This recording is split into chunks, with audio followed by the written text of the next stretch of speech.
Hey Tribers, through the smoke. I just wanted to, this is not a book review, but I want to talk about Rollo May, The Courage to Create, the psychologist Rollo May.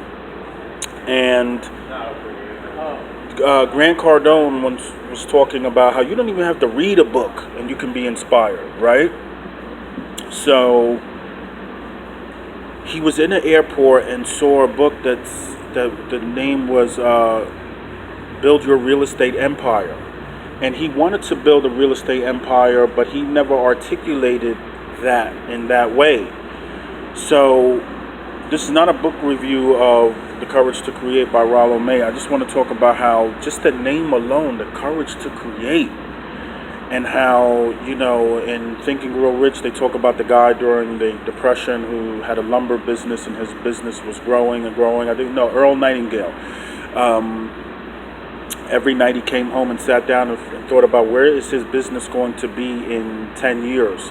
And while all the other lumber companies were going out of business, his business was booming because he always had ideas. And Earl Nightingale talks about, you know, if you write down 2 or 3 ideas, at the end of the year you have thousands of ideas, and most of them will be crap, but 1 or 2 of them will be good and can change your life.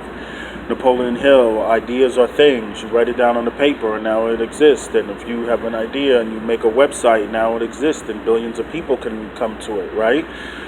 So it takes courage though to create, because we wake up in houses that somebody else built. We're in cars that somebody else built. We go to jobs that somebody else created. Like William Blake says, if you don't create your own system, you're going to be part of somebody else's system, right? You're going to have to do what they say and collect a salary, not a salary, because if you hate your job, it's like slavery and it's a salary.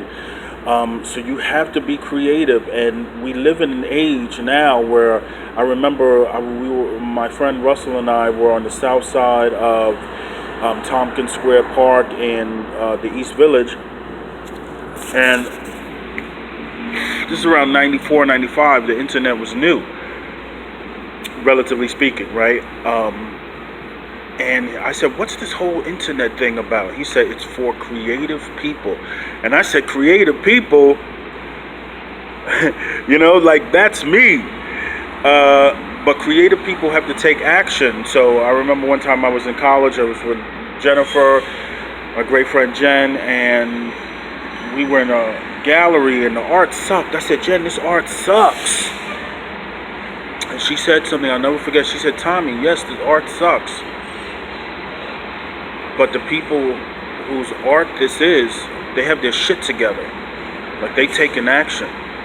So you think about whether it's art or anything, business, all of the people who are successful, who they're not smarter than you, they don't have more talent, they may be a lot less smarter, they may have a lot less talent, but they take action.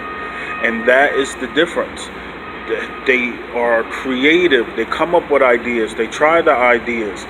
And you have to get in the regular habit of coming up with ideas, squeezing the sponge that is your brain, squeezing your brain to get ideas out and try new things. So like when somebody says, you know what there should be a A or B or C, or you know what they should do, that they is you, right?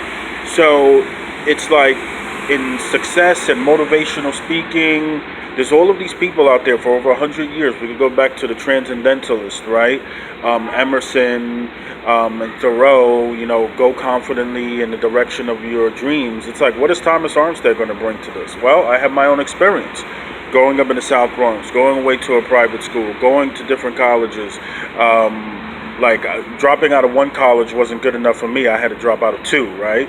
Biggest mistake people make, and people nowadays talk about, oh, college is not necessary. That's bullshit. Anybody who says that is a complete asshole, because going to college teaches you more than just about what you may want to do, but for so many people, it teaches them not only practical skills, but how to get up in the morning and do things on their own and be responsible and set timelines and time management.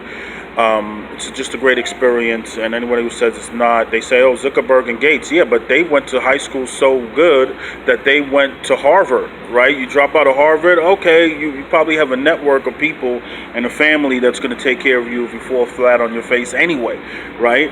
So getting into the habit of being creative, of making decisions. I put up so many websites, and after, if I didn't get partners or it didn't go anywhere, I took it down. But I can say, like, one day my daughter does a search for Thomas Armstead, and it's a complete search. She's going to be like, look at all of the websites that he had. Look at all of the things that he tried. Now, of course, you have to have stick to it witness, right? You have to stick to things.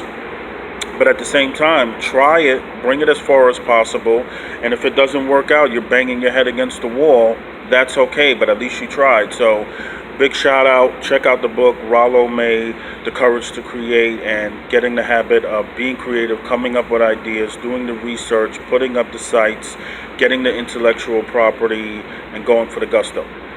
TAT forever. Thank you again.